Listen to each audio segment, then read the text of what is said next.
70 years ago, I was in high school, almost a third as long as the country has been around. And when I was in high school, I really only had two things on my mind: girls and cars. and I wasn't doing very well with girls, so we'll talk about cars. But let's just imagine that when we finish, I'm going to let each one of you pick out the car of your choice. Sounds good, doesn't it? Pick it out, any color, you name it. It'll be tied up with a bow, and it'll be at your house tomorrow. And you say, well, what's the catch? And the catch is that it's the only car you're going to get in your lifetime. Now, what are you going to do knowing that that's the only car you're ever going to have and you love that car? You're going to take care of it like you cannot believe. Now, what I'd like to suggest is you're not going to get only one car in your lifetime, but you're going to get one body and one mind, and that's all you're going to get. And that body and mind feels terrific now, but it has to last you a lifetime. The most important thing is to be able to define which ones you can come to an intelligent decision on and which ones are beyond your capacity to evaluate. You don't have to be right about thousands and thousands and thousands of companies. You only have to be right about a couple. I met Bill Gates on July 5th, 1991. We were out in Seattle, and Bill said, "You've got to have a computer." And I said, "Why?" And he said, "Well," he said, "you can do your income tax on it." I said, "I don't have any income. Berkshire doesn't pay a dividend." He said, "Well, you can keep track of your portfolio." And I said, "I only have one stock." I said, I mean, and he says, "It's going to change everything." And I said, "Well, will it change whether people chew gum?" And he said, "Well, probably not." And I said, "Well, will it change what kind of gum they chew?" And not. And I said, "Well, then I'll stick to chewing gum and you stick to computers, you know." I don't have to understand all kinds of business. There's all kinds of business I don't understand. But there's thousands of opportunities there. I did understand the Bank of America, you know, and I'll be able. I'm able to do that. I'm able to understand some given percentage. But Ted Williams wrote a book called The Science of Hitting, and in The Science of Hitting, he's got a diagram, shows him at the plate, and he's got the strike zone divided into 77 squares, each the size of a baseball. And he says, if I only swing at pitches in my sweet zone, which he shows there, and he has what his batting average would be, which is 400. If he had to swing at low outside pitches, but still in the strike zone, his average would be 230. He said the most important thing in hitting is waiting for the right pitch. Now, he was at a disadvantage because if the count was 0-2 or 1-2 or so on, even if that ball was down where he was only going to bat 230, he had to swing at it. In investing, there's no called strikes. People can throw Microsoft at me and, you know, you name it, any stock, General Motors, and I don't have to swing. And nobody's going to call me out on called strikes. I only get a strike called if I swing at a pitch and miss. So I can wait there and look at thousands of companies day after day, and only when I see something I understand and when I like the price at which it's selling, then if I swing, if I hit it, fine. If I miss it, it's a strike. But it's an enormously advantageous game. And it's a terrible mistake to think you have to have an opinion on everything. You only have to have an opinion on a few things. In fact, I've told students, if when they got out of school, they got a punch card with 20 punches on it, and that's all the investment decisions they got to make in their entire life, they would get very rich because they would think very hard about each one. And you don't need 20 right decisions to get very rich. You know, 4 or 5 will probably do it over time. So I don't worry too much about the things I don't understand. If you understand some of these businesses that are coming along and can spot things on, if you can spot on Amazon, for example, I mean, it's a tremendous accomplishment what Jeff Bezos has done. And I tip my hat to him. He's a wonderful businessman. He's a good guy, too. But could I have anticipated that he would be the success and 10 others wouldn't be? I'm not good enough to do that. But fortunately, I don't have to. You know, I don't have to form an opinion on Amazon. And I did form an opinion on the Bank of America, and I formed an opinion on Coca-Cola. I mean, Coca-Cola's been around since 1886. There's 1.8 billion 1.8 billion 8-ounce servings of Coca-Cola products sold every day. Now, if you take 1 penny and get 1 penny extra, that's $18 million a day. And 18 million times 365 is 7 billion, 3 less 730 billion, or $6,570,000,000. So annually, $6,570,000,000 from 1 penny. Do you think Coca-Cola is worth a penny more than, Joe's Cola? I think so. So, and I've got about 127 years of history that would indicate it. So those are the kind of decisions I like to make. And you may have an entirely different field of expertise than I would have, and probably much more up to date in terms of the kind of businesses that we're seeing evolve. And you can get very rich if you just understand a few of them and understand their future. What is it that you two share? What makes this friendship so satisfying for both of you? Well, I think we both certainly share a curiosity about the world, and we come from two different but related worlds. So I think we probably spent about 10 hours of this 1-hour visit that Bill was scheduled on July 5th, 1991. His mother had to talk him into it. And we weren't halfway. I mean, we had gotten no place in terms of our eventual agenda just in that time. In fact, the governor of Washington came by, and Bill's dad had to come into the bedroom and pull us out of it. We didn't want to. He was a little embarrassed we were talking to him. Well, we have fun to start with. Right. I mean, every relationship should have a lot of fun in it. And we find the world in just such an interesting place. So we like to compare notes on it. When we compare notes, we have a lot of fun doing it. Part of the time, as I remember the conversation, by the way, there's a remarkable documentary about Warren, which is on HBO. I think it premieres on January 30th, on Monday. Yeah. You should take time to take a look at it. Bill's involved in that, and you will see, in a sense, it's called, I think, Becoming Warren Buffett. Yeah, that's what it's called. Becoming. Took me 86 years, but I got it. You're doing well on it, though, aren't you? Well, so far, yeah. But best is yet to come. And one of the things that happened tonight, Bill, was that I guess your dad at the dinner said, what's been the most important quality for you? And you found out that you and Warren had the same word. Yeah, I think curiosity, which Warren mentioned, is an amazing thing where you try and predict what's going to happen, and then when it doesn't, you sort of think, well, that drug didn't get invented, that stock didn't go up, that approach wasn't popular. What is it about my model of the world that's wrong? Who could I talk to? What could I read? And the things that have happened since 1991, mostly good things, have been amazing and just so much fun to talk about. We read the news and we think, God, what did Warren think about that? You both are readers. You read all the time, all day, Warren. Bill, you're a reader. You also do a lot of sort of courses online as well. I mean, what does that have done? What has that done for your life? The sense of constantly learning. Well, go ahead, Bill. It's an incredible time to be a learner. I remember when I was young, I had the World Book, which is one of Warren's products, and it was very good. But I always felt like, God, I want to get into this in more depth. I want to understand it better. Today, the videos that are online and the courses that you can buy with the very best professors, it's phenomenal. Take a subject like weather or climate change, or what's going on in economics, what's known, what's not known. Now with the foundation, a lot of what I need to learn is about biology, making vaccines, and what's going on with these various diseases. This is a phenomenal time to be a curious person. The information that's out there, I have my biggest problem is that I stay up too late because I'm reading and then I'm a little bit tired the next day. The other thing that you share other than reading is optimism. You believe in America. Absolutely.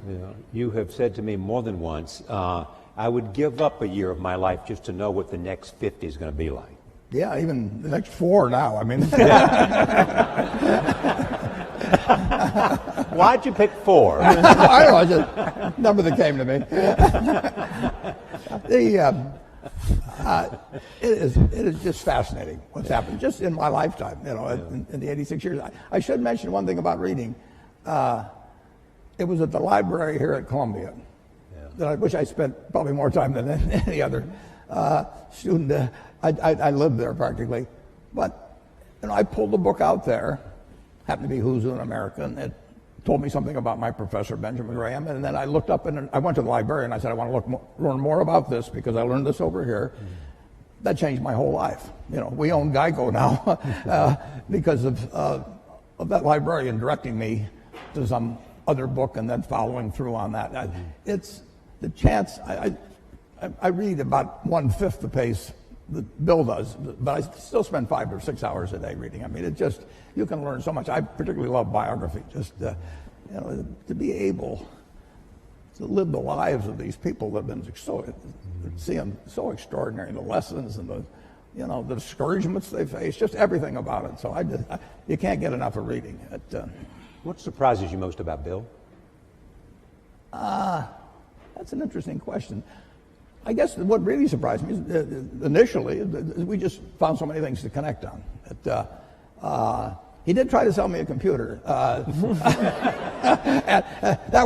probably the only sale he didn't make, although the computer changed my life for the better in a big way subsequently. But, he just had this same curiosity. Yeah. And the other word you have used is focus. Well, the focus is no question about it. I mean, both of us got to where we are in a big way because of focus. Bill, what surprises you about Warren? I was so amazed that he comes to investing with this broad model of the world. So one of the first questions he asked me was, hey, Microsoft's a small company, IBM's this huge company.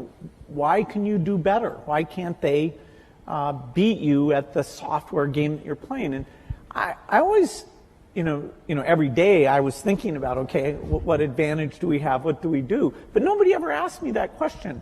And we talked about the economics of software, which is a very different and special thing. And he could relate it to things that he'd seen. And I didn't understand banking, why some get ahead and some don't. And so he was able to put that in very clear terms. And so I found somebody whose model was rich enough that it helped me understand things that I really wanted to know. And we could laugh about things that were a surprise to us. I'd say his humility and his sense of humor really stood out in this incredible way. I mean, he enjoys what he does and he shares that with other people. And even, when I ask questions that are pretty naive that he's probably been asked 50 times, he's very nice about, well, it took me a long time to figure this out, Bill, but here's how it works. I tried Bill out with some non-transitive dice. And I'd read about him in Scientific American or someplace, and there were only 2 people in the world in the history of these dice that actually figured it out while I was trying to take their money from them. And one was the leading symbolic logician in the world, and the other was a drunk who didn't really know any better and asked the wrong question. But Bill said, wait a second, you choose first, and the game was over. You taught him, you didn't teach him, but you brought him into a great appreciation of bridge. Yeah, he'd play bridge, but the family is very big on games. His family was very, very big on games, and so we played bridge together, and we played in China, going down the great rivers when we were supposed to be looking at the scenery. We had a good time playing bridge. All right, we've got a lot of questions we want to talk from the audience. We want to start up in the balcony, so we haven't forgotten you. It's hard to see, but is there a number there that has a question? Okay, start it wherever it is. Yes, number 6.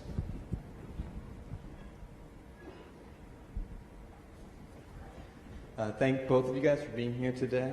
My question is in regards to public health and vaccinations. Given our current president's publicly stated stance against the use of vaccinations, both in this country and abroad, how would you recommend that we, as students and future leaders in the health sciences, best allocate our resources to most effectively resist his alternative fact political philosophy in regards to domestic and global public health? Thank you. Well, Bill? That's a good place to start. Yeah. Well, the facts about vaccines are very clear and very strong, which is both that they're safe and that the vaccine schedule has been designed to reduce disease, and the more parents that adhere to it, the more not only their children be protected, but you have some kids who are immune deficient. And so unless the kids around them are protected, then it puts those kids at risk. And there are diseases like measles or pertussis that all it takes is a small cluster, and then mostly those diseases would be coming in from overseas, but you can get infection, and in some European countries you've had deaths because the kids weren't vaccinated. I don't think the U.S. government is going to come out with any negative statements. There may be a commission, and fortunately, if you look at the facts are quite unequivocal. We certainly are speaking out in favor of vaccines. So I'm a little surprised that we have to stick up for them, but it's true in every country that you get these rumors, and particularly in today's media, those rumors can get out and ahead of the facts because the rumors are sort of more salacious or contrary to what you've been told type things.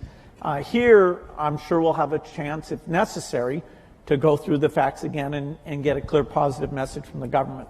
And the risk is, if vaccines somehow, people are scared of having vaccines, the risk is?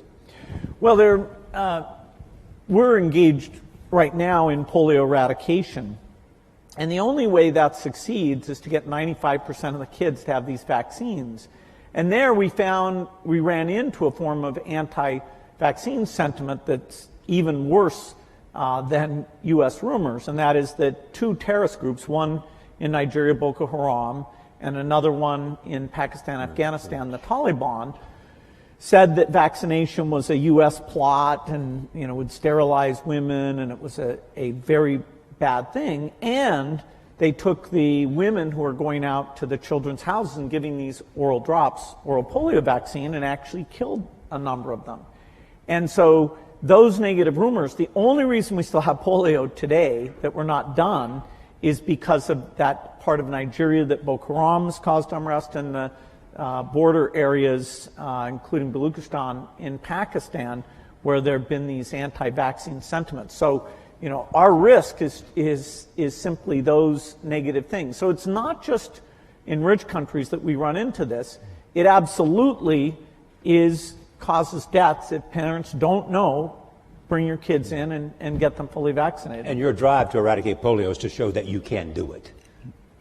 Well, it started in 1988 when it already had been eradicated in the Americas. So these were the U.S. in the 60s, the rest of the Americas in the 70s, showed that it could be done. And so in 1988, well before our foundation was involved, Rotary and a number of other organizations said, let's get rid of this. And it's been harder than was expected just because of these sentiments. Here we are in 2017, last year, less than 50 cases. So we are very, very close. In fact, there's so few cases now, the way that we track where the virus is we go and look at sewage samples, and we see, because a lot of kids get infected and pass it along without getting paralyzed. And so it's only through these sewage samples we know that there's still about 4 places in Pakistan and Afghanistan and 1 place in Nigeria that we haven't gotten there yet. All right, let's see. The next question. I got to see a card. Number 1. Thank you both so much for being here. My question, again, is a little bit on the political spectrum. I was wondering what you're both most hopeful about in this new political environment we have, and also what you're both most worried about. You want to take hope or worried, Warren? Well, I'm confident that America will move ahead. It's been, from the time I was born until now, the real GDP per capita of this country has gone up 6 for 1. I mean, nobody ever dreamt that would be possible. And when you look at what's happened in this country over 240 years, it's an absolute miracle. When I went to Columbia Business School in September 1950, 1 woman in the class. I mean, this country moves forward, and you can't stop it. So I'm enormously optimistic. I say the luckiest person born in the history of the world is the baby being born today in this country. And we will go and, everybody, half the country always is going to be somewhat unhappy, or close to half, about the last election. But I grew up in a household in the late 1930s. My dad was very Republican. my sisters and I didn't get dessert unless we said something bad about Roosevelt. I mean, it was it was required. And I heard all these apocalyptic views about after his third term there'll be no more elections. I've been hearing that all my life, and year after year after year, with occasional hiccups and an occasional seizure like we had in 2008 and 2009. But this country, it's all profit, folks. I mean, when I came in, just think of what it would have been like in 1776. Nothing here, and now we've got, and the velocity of change. It just keeps moving. Day. I mean, guys like Bill, they don't quit. I mean, he moves on to something like polio. He mentions 50 cases in the world. There were more than 50 in the ward where I went when I was a teenager to see a friend of my sister's, and they were all in these rocking machines and everything. They were destined to a terrible, terrible life, and it was just one ward in Omaha, and now that's the yearly total, thanks initially to, as well as currently, to Rotary and some, but people kept working on it. This world moves forward, and it's been doing. I bought my first stock when I was 11 in April of 1942. The Dow was 100. If you haven't looked, it's 20,000. Something good must have happened in between, and it's going to keep happening, folks. Bill, I know you share the optimism. What about concerns? Well, the optimism is partly that I think American innovation is strong. Support for research is by and large bipartisan. And so whether it's health breakthroughs or even energy breakthroughs, I think, every year that goes by, we're going to have more of those things. Now, this administration is new enough. We don't know how their budget priorities will come out. There are things like foreign aid, which is a small part of the budget, about $30 billion a year, but that means the U.S. is the biggest, that every time there's new leadership, we have to go in and articulate the benefits. It's well spent. It's not the image that people have in the past. And so right now, I think there's a lot of intensity to make sure we get that message out and get, both in terms of the executive branch and the Congress, to maintain amazing things like the President's Malaria Initiative or PEPFAR, which is an HIV thing. These things started under President Bush, and so our foundation's had a great working relationship with Democratic and Republican administrations. Most people wouldn't realize that U.S. foreign aid as a percentage of the economy, which is generally how it's measured, reached its low point in 1999 under the Clinton administration. Now, I'm not saying it was the administration, it was a mix of the administration and the Congress. Then, during those Bush years, it went up fairly substantially. Now, the economy helped with that, but these initiatives were really amazing. And, I'm hopeful that maintaining or even growing these initiatives will be a priority when there's a lot of talk about tax cuts and different spending activities. And so it is a bit up in the air during these months ahead. And you've often made the point that no matter how big the private contributions are, sometimes in terms of sheer scale, you need a government. Yeah, somebody asked me today, if PEPFAR, which is this AIDS program, was canceled, wouldn't private philanthropy make up for it? Well, PEPFAR is over $5 billion a year. That is this one aid program, which is a phenomenal thing that's saved over 10 million lives. That's larger than our foundation, which is the largest in the world. So there's no possibility the government sector, U.S., U.K., other European donors, that's $130 billion a year in total that's uplifting these poor countries in health and education. And if we lose the consensus around that, if people draw inward too much, we will hurt progress and there will be millions of lives lost because of it. All right. And one thing that might be mentioned, Charlie, is that the difference between now and 60 or 70 years ago in the ability of really bright people, really innovative, really energetic people to get finance to do things is just dramatically better than it was at that time. So now, if you've got good ideas, and there's good ideas right in this crowd, and you've got energy, it's far easier to get finance to move forward those ideas than you could 50 or 60 years ago. Is that because of the internet or crowdsourcing, or what is it? It's just lots more capital around and people more optimistic about people are very optimistic about business. But better ways to connect the two, the capital and those Absolutely. and the ideas. It's dramatic. It's dramatic. And the willingness to take risk. The first venture capital stuff is in the 1960s, and it's tiny. Microsoft, when we were taking outside investment, we took at a valuation of $20 million, we took $1 million for 5% of the company. I'll do it retroactively, folks. You had your chance. You had your chance. We never spent the money. That is, our business was profitable enough. We really didn't need to do that, but we wanted people on our board to give us advice. And there's an episode of Silicon Valley where all these venture capitalists are courting this guy. And that really reminded me of what it was like. By that time, which was 1984, there were dozens of venture capitalists. And that's something that other countries have tried to duplicate. They have in small part, but not nearly as well. This willingness to take risks, the idea that if you have a failure, it's not a mark of shame, that, hey, what's your next startup going to be? You heard his secret, folks. He gets his ideas from Silicon Valley. Be sure to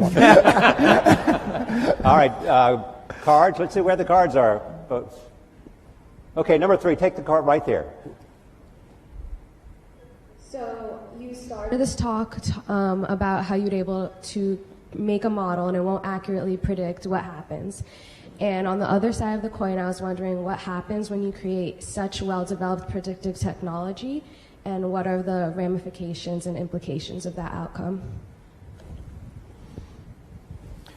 Well, I don't think our predictive technology is going to be like an oracle. Warren's nickname is the Oracle of Omaha. But the percentage of times you can predict things like macroeconomics, because they involve emotional sentiment. We're a long ways away from that. The biggest modeling thing I'm involved in is a group that models diseases. So we look at HIV or tuberculosis and understand, okay, what do we have to do in terms of diagnosis and drugs to get these things down? Once we finish polio, we'll go on, and our next big challenge, which will take decades, but I expect will be done in my lifetime, is malaria eradication. So these models aren't nearly at the point where they can take human sentiment into consideration. The field of economics, a very basic question about what we should have done differently before the financial crisis, there really is no consensus, whether it's with the public or inside the profession of economists. They agree that some of the emergency treatment we did was necessary and important, and I wish that was better understood. But in terms of the root causes, it's actually a little disconcerting how little our models or understanding explain how that imbalance got so extreme. All right, well, number 2. Hi, my name is Eugenia. I'm in the engineering school here at Columbia. And I wanted to ask, you were talking about that you love reading. I wanted to ask if you have a particular book that it changed your life, like the way you think about things. And I also wanted to ask, what is the thing that you admire the most about each other? Like you, Bill, about Warren, and the other way around. Thank you. They sort of touched on the second question, but go ahead, they may want to add to it. Books, though, first. Changed your life.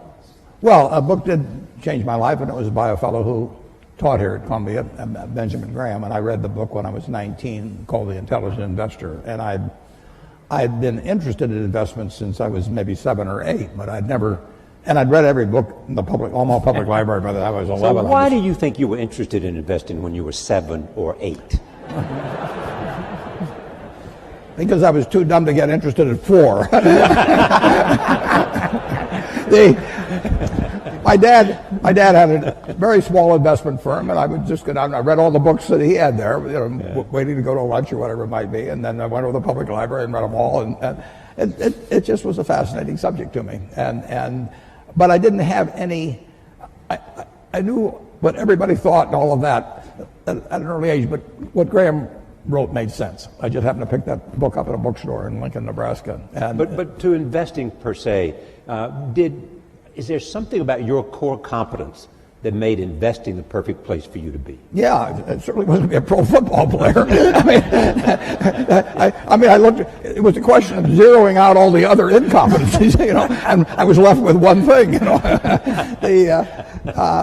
Just the allocation of capital. I was actually wired in a way that was.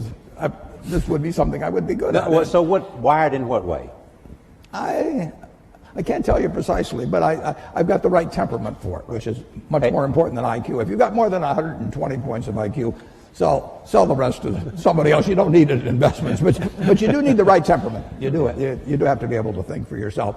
And getting back to, the earlier question, the first question I ask myself when I look at a business is, is it important and easy what I can determine about this business? Yeah. And a lot of them don't make it. Now, Bill is looking for hard questions that plague society, and where intellect and money may make a difference. They may not for a while, but he's taking on the tough things. My job is to find easy things. I'm looking for 1 foot bars to step over, rather than 8 foot bars to jump over, But that's not irrational if you're looking at the investment universe. But reading is key.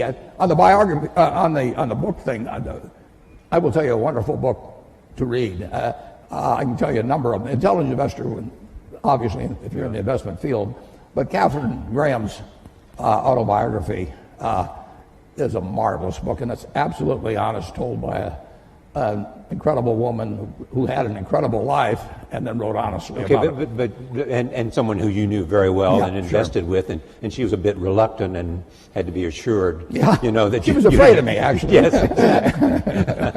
But what makes that book so much? It is such a broad range of human experience, honestly told. I mean, you couldn't have, nobody in Hollywood could write a scenario that she lived through, and just to see that world develop, how she reacted to it and everything. You can learn so much. My partner Charlie Munger just loves Ben Franklin. You can learn from other people and their mistakes, and I find biography is my favorite. Part of the reason you love biographies. Pardon me? Part of the reason you love biographies. Yeah. Okay. Where is a card? Right here. Just come here. I'm having a hard time seeing the card, so that right here. See where the hands are raised. Hi, my name is Chisama. I'm a senior here at the college. I'm also a Gates Millennium Scholar with my family over here. So I'd like to ask, what both of you do involves a lot of risk. And sometimes you have to face the fear of failure with that risk. So I'm asking, how did you overcome that fear, and what steps did you take to do that? Well, I think I was very lucky that when I was in high school, the computer was brought in there, and I developed a fascination for it and became kind of fanatical about it, so that, I didn't view it as risky. I viewed it as this kind of fun hobby. Even when I went to college, which I didn't finish, but I spent time up in Cambridge, Massachusetts, I wasn't sure that would be my life's work. Now, as the chip came along and made it mainstream, it became very obvious that something dramatic was going to happen. And so my passion, my hobby, and the area I could start this company right at the beginning of the revolution, that coincided in a nice way. And I never felt it was risky. If Microsoft had failed, I didn't have kids or anything. I could go back to school and finish my degree and go get a job somewhere. I was very risk averse in running the company. I always made sure we had enough money in the bank to pay everybody for at least a year if nobody paid us at all. Because this idea, I was hiring people who had kids and families, and they were moving to work there. And here I was, 19, 20 years old, and sort of telling these people I'd be paying their salaries. So I was actually very conservative on a financial point of view. And one of the few arguments I had with Steve Ballmer, who came in and played a phenomenal role in the success of the company, was how many people could he hire? because I was trying to be so conservative. But I let him go full speed, and it turns out our financial success meant that we never had a conflict about that. But I think it's great to be risk-taking, particularly when you're young, trying out different things, fields that aren't very popular that you might enjoy. But I never got into a position where I was taking, actually in any meaningful sense, I was taking a big risk. I mean, the risk for you would not to have acted because you felt the train was leaving the station. Yeah, and it was so clear that, this was going to happen. And this was so much fun. I mean, I was a fanatic. I didn't believe in weekends. I didn't believe in vacation. My mom had to negotiate whether I'd come once a week for dinner. No matter who the guest was. Yeah, that's right. That's right. Yeah. But Warren, you have often said you still tap dance to work. Absolutely. Because you can paint with your own colors. Yeah, I'm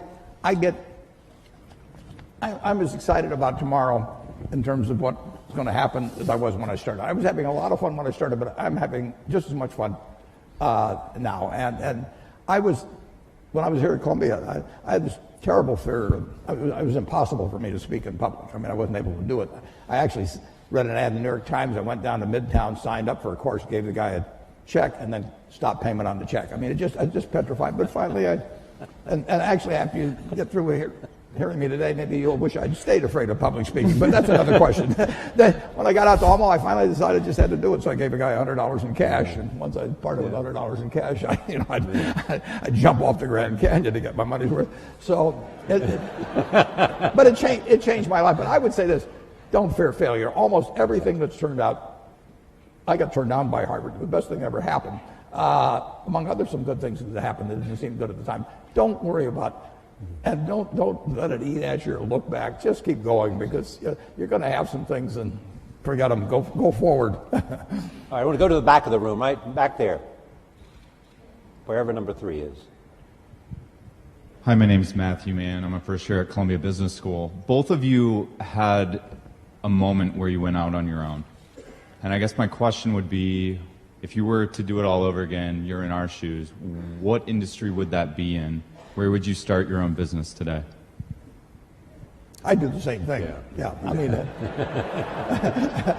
for one thing, I'd be a failure at anything else probably. I mean, I'm not gonna. No, I mean, I had fun when I was in my 20s, my 30s. Now I'm 86 and I'm having fun. And so I advise students as much as possible, look for the job that you would take if you didn't need a job. I mean, don't sleepwalk through life, and don't say it's all going to be great. I'll do this and I'll do that, and I'm just marking time till I get to be older. That, as I've told people, that's like saving up sex for your old age. I mean, it just is not it is not a good idea. Yeah.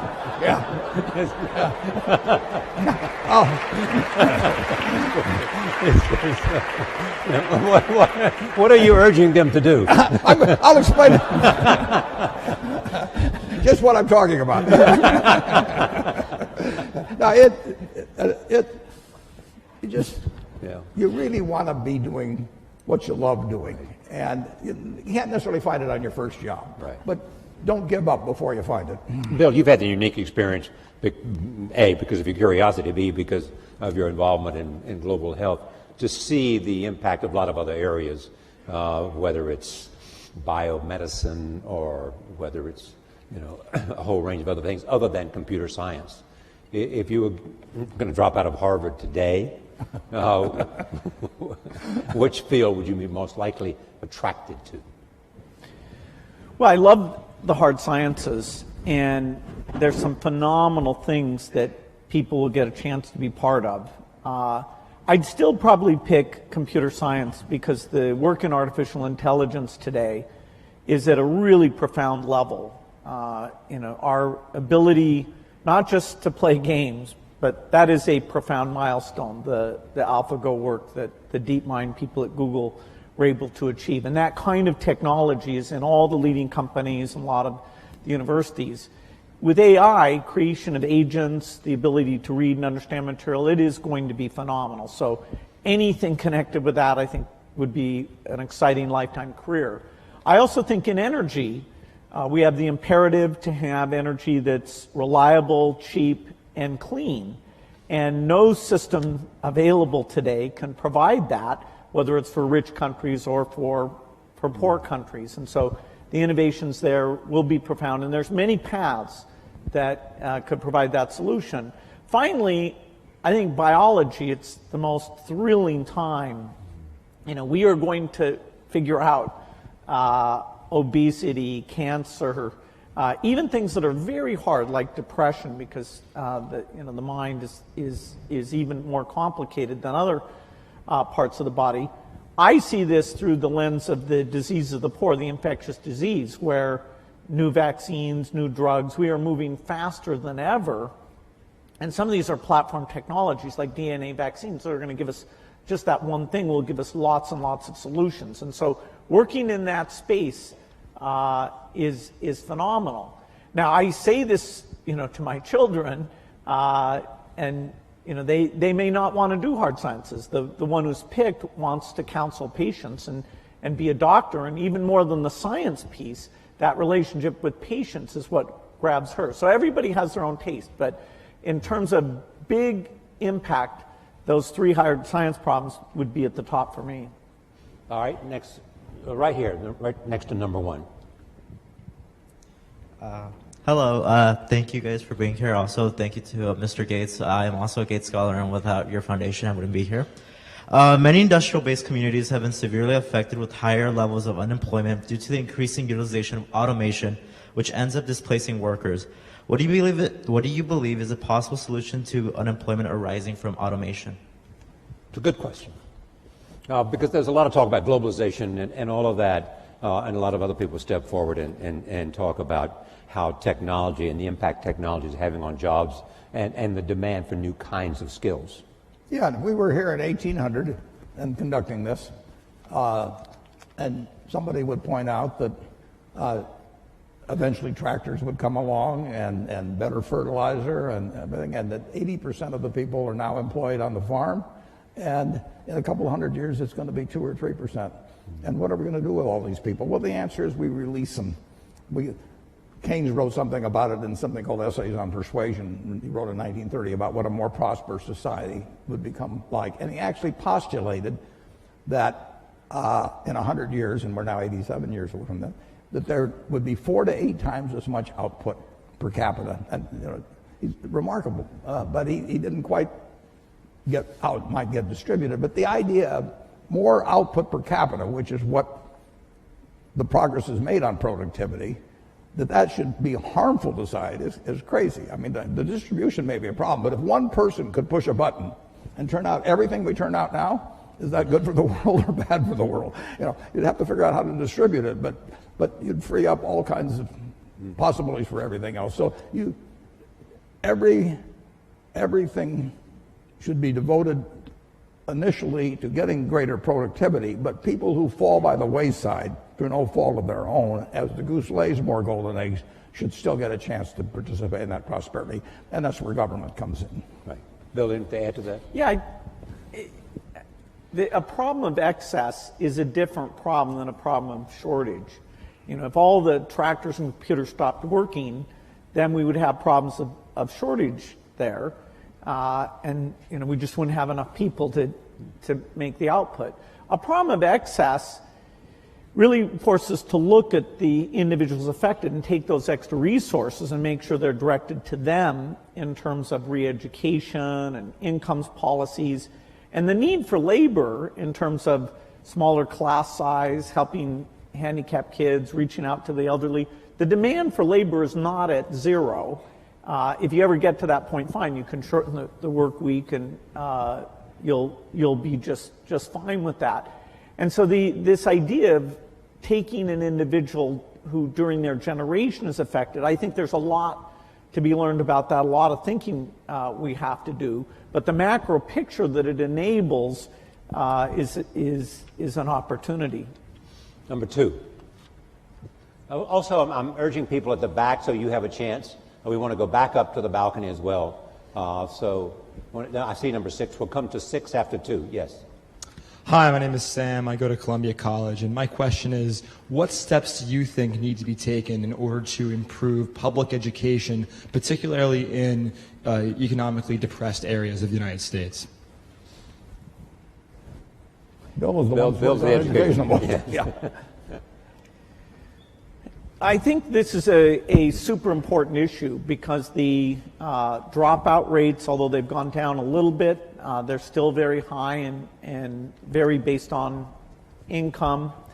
And even kids who graduate, a lot of them don't enter college, or they do enter college, and they end up in these remedial courses for their reading or math capabilities. And those people have an extremely high dropout rate from higher education, and they can incur debt, they have a negative experience. So we have a long ways to go in education.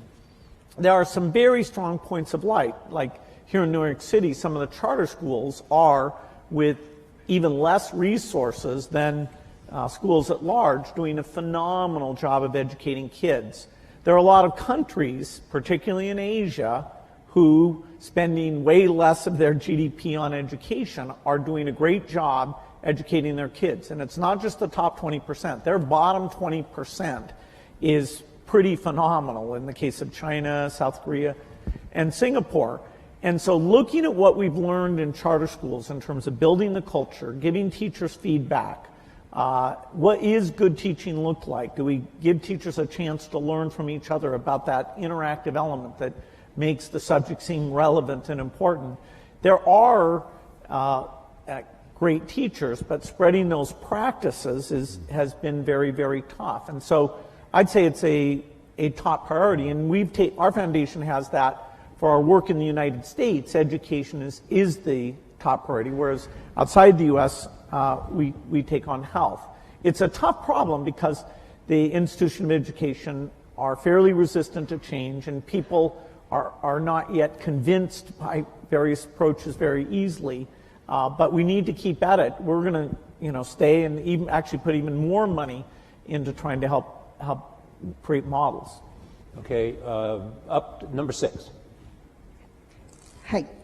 First, I want to thank Bill. I've witnessed the role of your foundation in eliminating polio in India, and I'm really thankful for that. My question is more on how to set the basic level of debate in any public sense.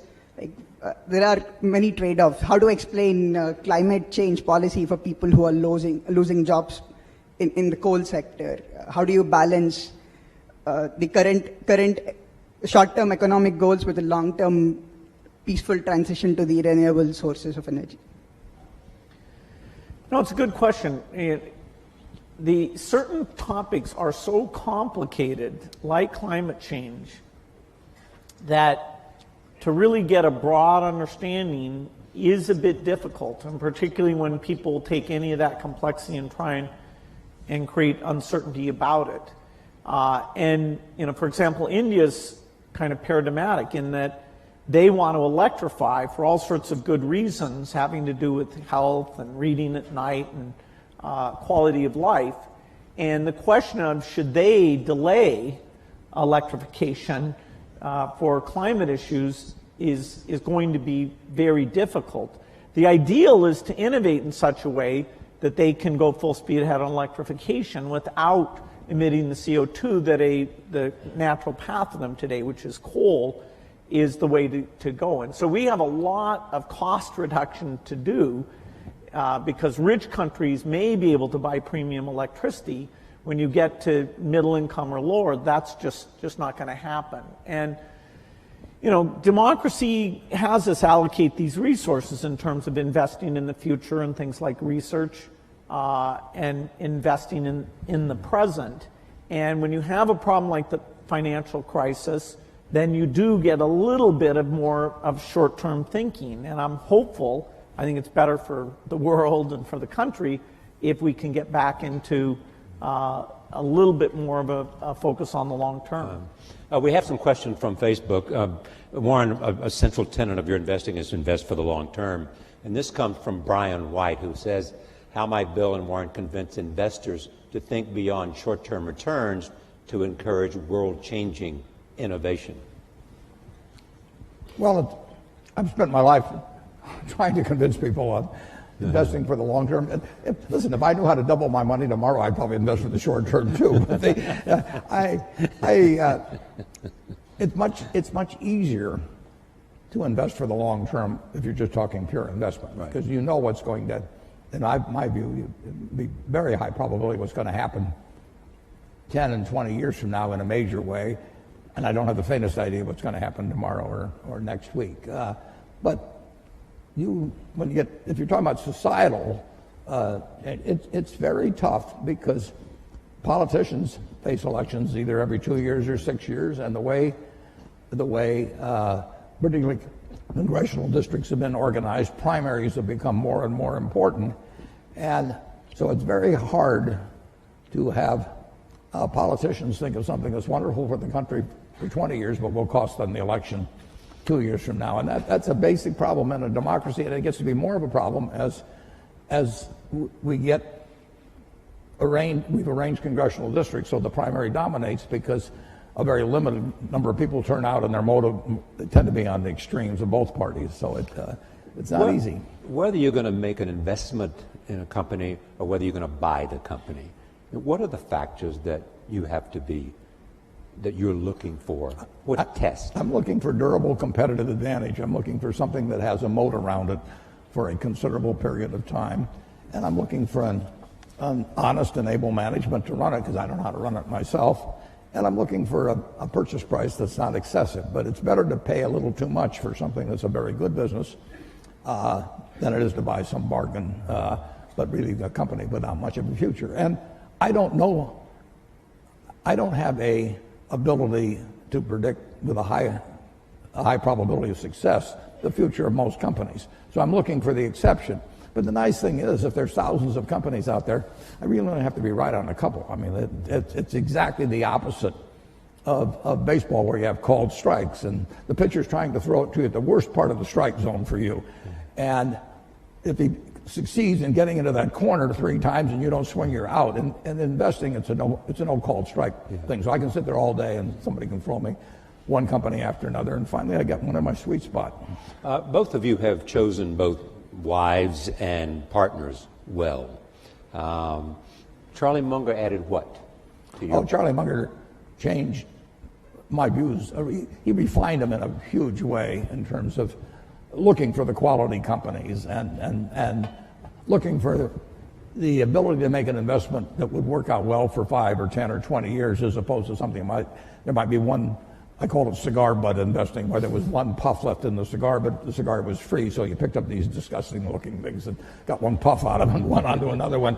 And that worked okay, but it was small scale, and it really doesn't build something satisfying. So he kept forcing me in the direction of saying, is this really a business we want to own for forever? And do we want to get associated? It's like a marriage. I mean, do you want to get associated with this person forever? And it's a great way to look at things. Bill, your wife, Melinda, has added what? Well, she's... Other than 4 children. 3 children. How much time do I have? Because she is your partner, and she was there in the philanthropy from day one. At Microsoft, I had 2 partners who were amazing. I had Paul Allen in the early days, and then Steve Ballmer as the company got bigger. And we would not have achieved anything what we did without those partnerships. Because, when things are tough, when you're making big decisions, having somebody who's really in there with you, committed, for me, I couldn't have done without that. For the foundation, Melinda's an amazing partner. She thinks about the people issues better than I do. She, knows when I get overexcited about the science. She can, make sure we're being realistic about it, and it makes it fun. Last week I went to Europe to World Economic Forum. She went to Nigeria, and then this weekend we just sat and talked about, okay, what did we see? What does that say about the work we should do? And so, I don't think I'd enjoy it without a partner, and particularly someone amazing like her. It's more fun with a partner. I mean, Charlie and I have had more fun working together than either one of us would have had individually, and we have never had an argument after working together for 58 years. You talk every day? Not anymore, because we know what the other guy's going to say. We just grunt. We talked it all out 50 years ago. So if you see Charlie and he says, "Why haven't you called me?" you'd say, "Well, I knew what you'd say anyway." Absolutely. No, there's no question about it. But we still have a lot of fun together. All right, right there. Well, let's see, number 2. Hi, my name is Molly Zanger. I'm a student at Barnard College. I guess what I'm basically wondering is what your main considerations are when you're choosing where to donate and what causes to donate to, and what the main challenges are that are associated with that. Yeah, well, I wholesaled it because I made a choice that I wanted to have. Well, originally, my first wife and I planned that I would pile it up and she would unpile it, but that was plan number 1. But she died in 2004, and then I had the problem of figuring out the best way to distribute what would turn out to be a lot of money.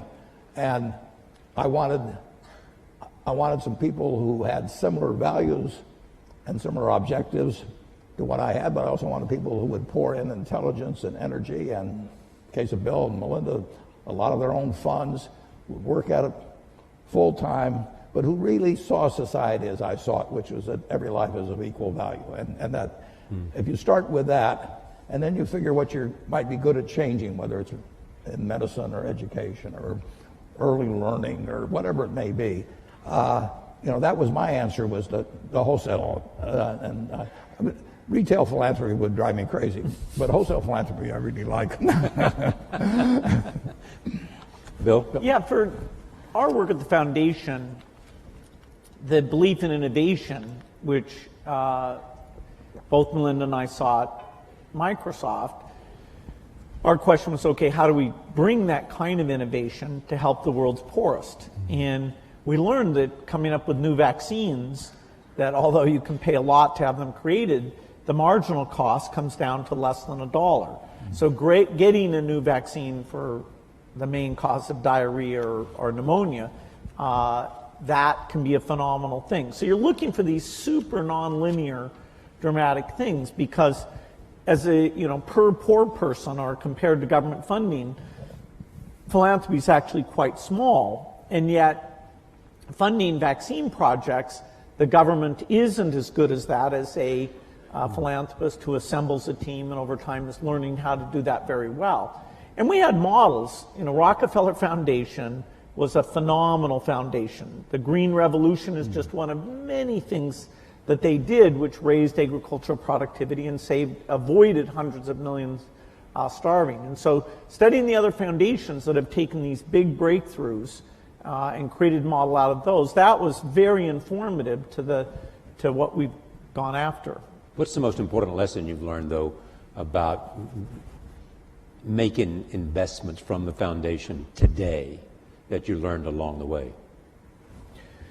Well, I think when we started out, I thought that just coming up with a new vaccine or drug alone would be enough, and that the world would then take that and get it out to all the children of the world.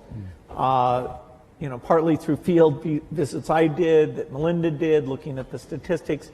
That delivery system doesn't get out to a lot of the kids. And so having to figure out how people were hired or how that was funded and measured, this what's called primary health care, we were drawn into that out of necessity. It didn't fit the normal sort of in the lab, come up with this great concoction. And yet, in order to achieve our goals, we needed to think about those delivery pieces. In fact, sometimes the state of the product actually had to be simpler in some ways in order to get through that very limited delivery capacity. And now we're getting to 86% of the world's children with vaccines. It was about 70% when we got started. So that's a good increase. We still have 14% to go. Bill and Melinda have amazing convening and persuasive powers as well. So, I mean, they bring something far more to it than just money. They work incredibly hard, as do my 3 children and their foundations, but they work incredibly hard at getting governments involved in vaccines or whatever it may take. And that just is, it's an extra dimension that I think very few people have in the field. Yeah, I mean, it's a hands-on well, travel to experience. When Melinda is in Africa and she's holding a little baby, I mean, she is actually thinking, you know, this kid needs to be vaccinated, has a decent chance in education and all that. I feel the same way about the kid, but what I really think is he's going to pee on me, you know, can I hand him something? So there's just a difference in that human touch that makes a big difference. I'm halfway in between. I think he's closer to me, actually. Number 1, number 3, and number 4. First 1, then 3, then 4. Hi, I'm Malvika Goswami at the Columbia Business School. If the current government were to ask for your advice on immigration or healthcare reform, what would you recommend to them? Maureen? Well, on immigration? Yes. Immigration, I mean, this country is built on it. I always say to people that are anti-immigration, you know, let's put it in retroactively. And, you know, everybody leaves. It's this country, if you think about it, Bill's heard this before from me, but we are sitting here in part because of 2 Jewish immigrants who in 1939 in August signed the most important letter perhaps in the history of the United States. And you can go to the internet and go to search Bing. And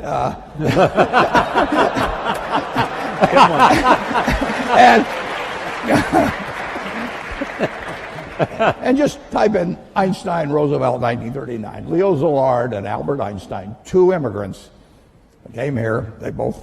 They came directly from Germany. Szilard came from Hungary before that. And they told President Roosevelt that the Germans were likely to develop an atom bomb, which was likely to work. It's less than a full page, and we better get to work on something fast. And that the Manhattan Project came out of that. And if it hadn't been for those 2 immigrants, you know, who knows whether we'd be sitting in this room. Mm-hmm. Immigration? I'm going to let him handle it. You knew Andy Grove. Just go up and down the line. I mean, right. This country has been blessed by immigrants, and you can take them from any country you want, and they've come here, and they've found something that unleashed the potential that the place where they left did not, and we're the product of it. The question also was about healthcare. I mean, what can you tell us about healthcare that you think is important in terms of the consideration of what might happen? I mean, if you were building a healthcare plan for America, what would be the elements that you would want to include? Well, there's no doubt that in order to provide decent health care, the percentage of GDP devoted to it is going to go up over time. It's already very high, and yes, there's some efficiencies to be gained in that 18% or so number. But as society ages, as we come up with new things like joint replacement, organ transplant, which are going to create lots of human benefits, we're going to have more resources overall, including more government resources for health care. And so it's a tough problem because you have both access problems today and you have cost problems today. And, whenever I look at a problem, I have this one simple lens, which is innovation should help here. But in this case, innovation, while it will provide breakthrough drugs that will save costs, like if you can cure Alzheimer's, which we certainly haven't done yet, that will save on huge long-term care costs. So we have these chronic diseases that we've made less progress on than some of the others. And the market mechanism to get pharma to go after those things and the basic research US funds, I am quite optimistic that we'll have some advances. But they'll also give us some very expensive things that will mean we're spending more money against it. And I do hope, that at some point that we really are calling on the best minds to look at the incentives for the breakthroughs, the most efficient system we have here. I think there's a lot of unhappiness in the country now stems from the fact that the healthcare system isn't delivering, and yet people are saying less government, more government. Right. I don't think they're being given the depth of education about why it's so tough that over time will help them vote for the right solution. The depth of explanation. Let me go. I'll go to Facebook in just a moment. But where was I? I promised 3, 4, and 6. 3 is there, and 6 is up there. So go 3, 6, and then we'll go to Facebook. Hi, my name is Josh Schaefer, and I'm a dental resident at Columbia. My question is, for future doctors and dentists of America, what advice do you have in giving about having a proper balance of providing that health care, but also mastering the concepts of business and economics? Well, Atul Gawande is, an incredible author. Exactly. He, in the current issue of the New Yorker, has the latest in wonderful articles about the healthcare system. And he's talking about the people who do sort of heroic surgery like himself are paid twice as much as the people who are on an ongoing basis in a great incremental way learning about the patient and seeing what works for them. And it's a calling cry to say, hey, that part of the system needs to be run better, needs more resources. So I think it's brilliant that he's saying that, and it also corresponds to what is working in some other countries. Okay. 6. Hello, my name is Donna. I'm from Columbia College. So you both have invested a great deal of money abroad, but there is a prevailing belief by some that there are pressing issues in America. There are poor people here, there are sick people here, and we should deal with that first before even tackling anything abroad. So what are your thoughts on that? Well, my own personal thought is that every life is of equal value. And in many ways,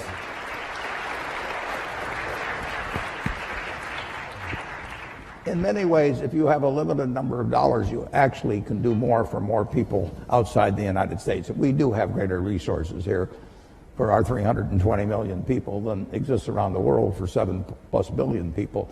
So if you can improve the lot of more people by intelligently spending $1 billion or any other number in other areas of the world actually than here. And coming from Omaha and having the money I have, people can say, well, why not spend it all in Omaha? You grew up here and Omaha's done all kinds of things for you. And I absolutely acknowledge that. But in the end, if I've got X dollars to spend, I can make life better for more people if I can have it intelligently allocated in other parts of the world actually than the United States. And that draws a fair amount of criticism, but I live with it because that's just what I believe. All lives have equal value is really the driving force Absolutely. behind the Gates Foundation. I'm an accident. I won the ovarian lottery when I was born in the United States in 1930. It was 40-1 against me. I was male. Now it's 80-1 against being a male in the United States in 1930. I was just plain lucky. My life would have been far different. Bill always said if I'd been born a long time ago, I'd have been some animal's lunch because I can't run fast and I can't climb trees and everything else. And I'd be saying, I allocate capital.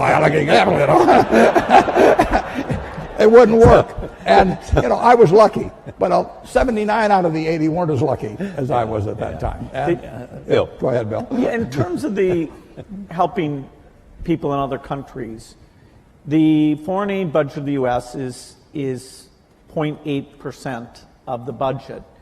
And there will be, in the years ahead, a discussion about, is that worth doing?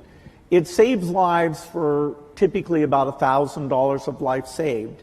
And in terms of stability and countries eventually being self-sufficient and being part of the world economy, there are some huge benefits to that. So if we were talking about should we spend 20 or 30% overseas, okay, that would be a very interesting discussion. But what we're trying to preserve is something that's gotten smarter and smarter all the time, has proven benefits, all of which are things that our foundation co-invests in the same things, like the polio thing is 0.8%. So I'm hopeful that in a big world that can remain a priority. All right, let me go to another Facebook question. This is from Nadia Akwal, says, how might Bill and Warren encourage innovation, particularly among teens and young adults? How do you encourage innovation? Well, I think you have a market system that provides rewards for it. Yeah, that's one of them. Yeah. and we haven't. I mean, we have an incubator for innovation in the United States. And, you know, Bill can drop out of school. Andy Grove can come from Hungary. And, I mean, it just welcomes it. And thank God. I mean, that's why we have the kind of prosperity that we have. I mean, the question of how it gets divided is a secondary question, and that does not get solved as well by the market system. But our system is just designed for it, and look at what has happened. All right, number one. So also, I want to make sure we get the people in the back, so we only have 5 minutes left. So there's a couple of hands up in the back, so please recognize it. Hi, my name is Sahir. I'm a senior in the engineering school. As men of such great influence, I'm curious, and we touched a little bit about this in the last question, but how you deal with reconciling your convictions with maybe what is believed by the public, maybe even a majority, considering that you have the wealth and power and fame to make such great things happen.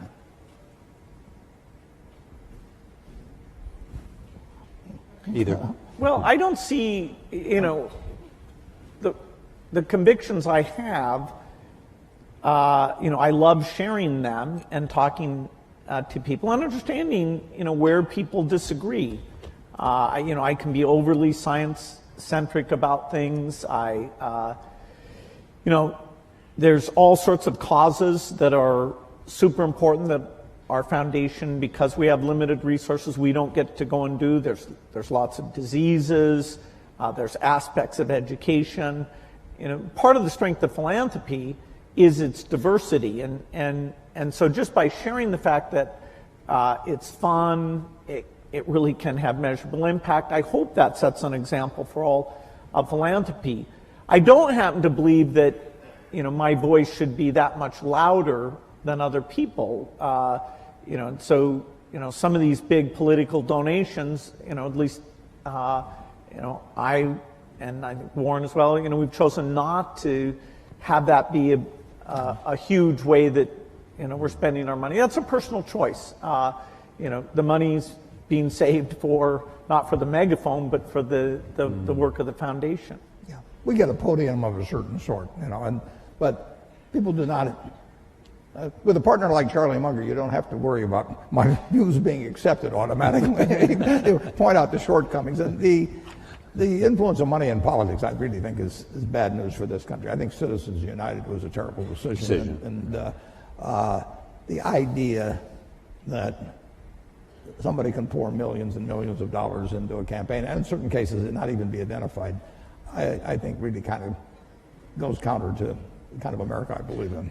The two of you created, along with Melinda and others, created the Giving Pledge. How's that going? Going terrific, Bill can tell you. It really is going terrific.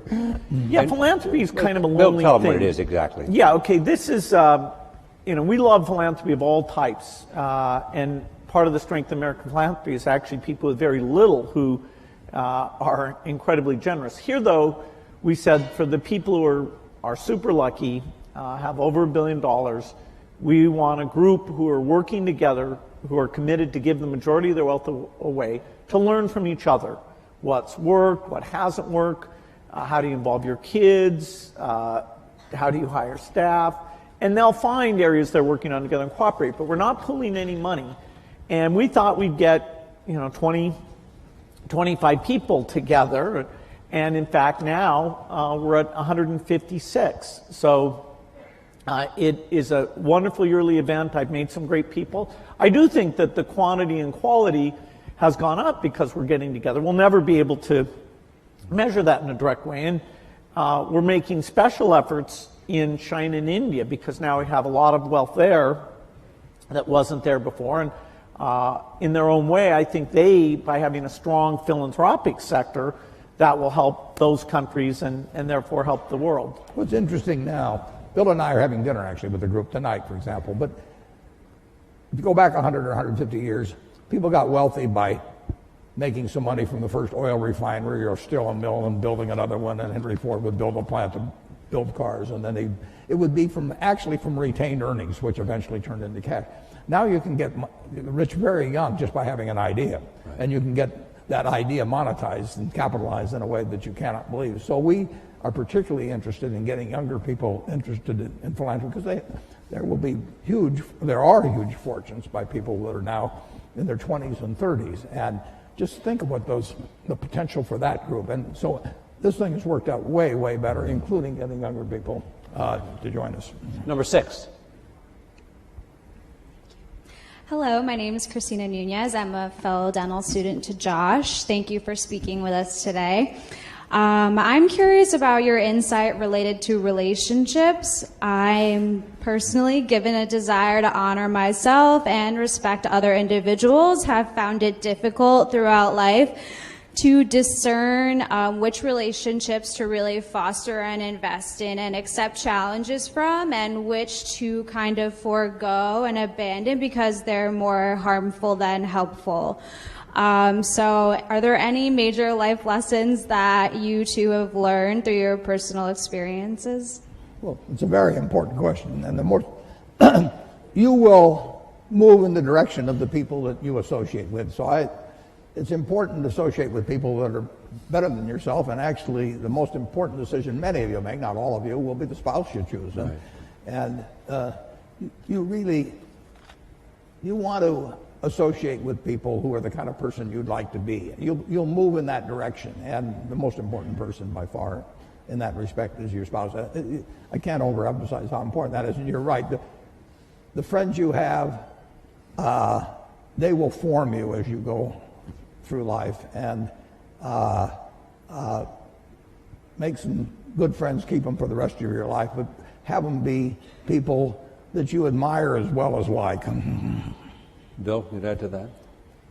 Yeah, some friends do bring out the best in you, and so it's good to invest in those friendships.